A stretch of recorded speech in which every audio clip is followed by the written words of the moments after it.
नमस्कार, news nation देख रहे हैं आप और मैं हूं आपके साथ अदिति शाह। अमेरिका से ऐसी खबर सामने आई है जिसने करीब 3 लाख भारतीय छात्रों को चिंता में डाल दिया है। अमेरिकी संसद में एक नया बिल पेश किया गया है जिसमें ऑप्शनल प्रैक्टिकल ट्रेनिंग यानी ओपीटी स्कीम को खत्म करने का प्रस्ताव रखा गया है। अगर ये बिल पास हो जाता है तो पढ़ाई के बाद अमेरिका में 3 साल तक काम करने का मौका पाने वाले छात्रों के लिए वहां रुकना बेहद मुश्किल हो जाएगा। इसका सीधा असर भारत के उन 3 लाख से ज़्यादा छात्रों पर पड़ेगा जो फिलहाल अमेरिका में पढ़ाई कर रहे हैं या वहां पढ़ाई का सपना देख रहे हैं। क्या है ओपीटी और क्यों है ये ज़रूरी? ओपीटी स्कीम अमेरिका में पढ़ाई कर रहे स्टीम यानी कि science, technology, engineering, maths stream के छात्रों को पढ़ाई पूरी करने के बाद 3 साल तक काम करने की इजाज़त देती है। इस दौरान छात्र व्यावसायिक अनुभव हासिल कर सकते हैं और बाद में H-1B जैसे दीर्घकालीन वीज़ा के लिए आवेदन करते हैं।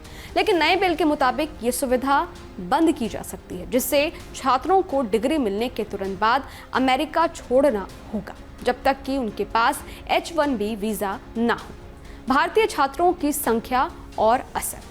ओपन डोर्स 2024 रिपोर्ट के अनुसार 2023-24 में अमेरिका में कुल 11 लाख अंतर्राष्ट्रीय छात्र थे, जिनमें से 3 लाख भारतीय छात्र थे। इनमें से लगभग 97,556 छात्र ओपीटी स्कीम के तहत अमेरिका में काम कर रहे थे। अगर ये स्कीम बंद होती है तो छात्रों को नौकरी के मौके खोने के साथ साथ अपने एजुकेशन लोन चुकाने में भी मुश्किल होगी। इकोनॉमिक टाइम्स की एक रिपोर्ट के अनुसार कई भारतीय छात्रों ने वेकेशन पर भारत आना कैंसिल कर दिया है कि कहीं उन्हें वापस अमेरिका में एंट्री ना मिले।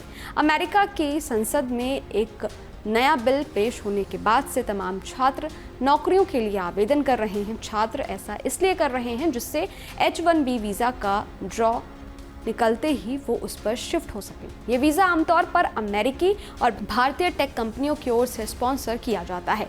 ट्रंप पहले भी इमिग्रेशन पॉलिसी को लेकर सख्त रुख अपना चुके हैं। अब एक बार फिर वीज़ा नियमों में बदलाव की कोशिश की जा रही है।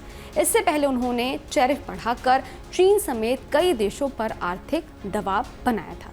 विशेषज्ञों का मानना है कि अगर ये बिल पास होता है तो अमेरिका की लोकप्रियता बतौर एजुकेशन डेस्टिनेशन देश के रूप में घट सकती है। छात्र अब कनाडा, यूरोप और ऑस्ट्रेलिया जैसे विकल्पों की ओर रुख कर सकते हैं। रिपोर्ट्स के मुताबिक 2025-26 के लिए कनाडा और यूरोप में भारतीय छात्रों के आवेदन में 20% की बढ़ोतरी दर्ज की गई है। कुल मिलाकर ये प्रस्ताव भारतीय छात्रों के करियर प्लान और अमेरिका में उनकी मौजूदगी पर बड़ा असर डाल सकता है। अब निगाहें इस बात पर टिकी हैं कि क्या ये बिल अमेरिकी संसद में पास होगा या छात्रों को कुछ राहत मिलेगी। आपको क्या लगता है? कमेंट बॉक्स में जरूर बताइएगा। बाकी देश और दुनिया की तमाम खबरों के लिए देखते रहिए न्यूज नेशन, मेरे यानी अदिति शाह के साथ। शुक्रिया। न्यूज नेशन अब व्हाट्सएप पर खबरों की ताजा अपडेट के लिए न्यूज नेशन के इस QR कोड को स्कैन करें।